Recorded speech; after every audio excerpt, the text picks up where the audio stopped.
कुल्लू में 3 जगह और पालमपुर के बंदला में बादल फटने और 2 दिन से भारी बारिश के चलते आधे हिमाचल में बाढ़ जैसे हालात बन गए हैं। कई इलाके जलमग्न हो गए हैं।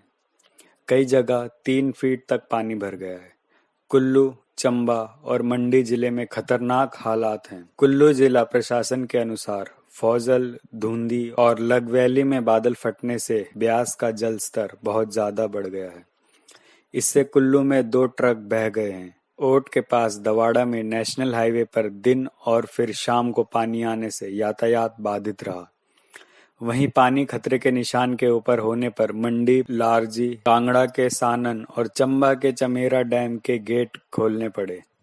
इससे भी ब्यास और रावी नदी में बाढ़ आ गई, जिससे निचले रिहायशी इलाकों में पानी भर गया। जिला प्रशासन ने हाई अलर्ट घोषित कर 9 जिलों कुल्लू, मंडी, चंबा, सिरमौर, कांगड़ा, हमीरपुर, लाहौल, बिलासपुर और किन्नौर के स्कूलों में सोमवार की छुट्टी घोषित कर दी है। कांगड़ा से लौट रहे भेड़ पालकों और 300 मवेशी बाढ़ में बह गए। ब्यास किनारे मंडी के कई इलाकों में पानी भर गया है। लोग सुरक्षित स्थानों की ओर चले गए हैं। लारजी और शानन परियोजना में बिजली उत्पादन पानी में सिल्ट बढ़ने के कारण बंद हो गया है।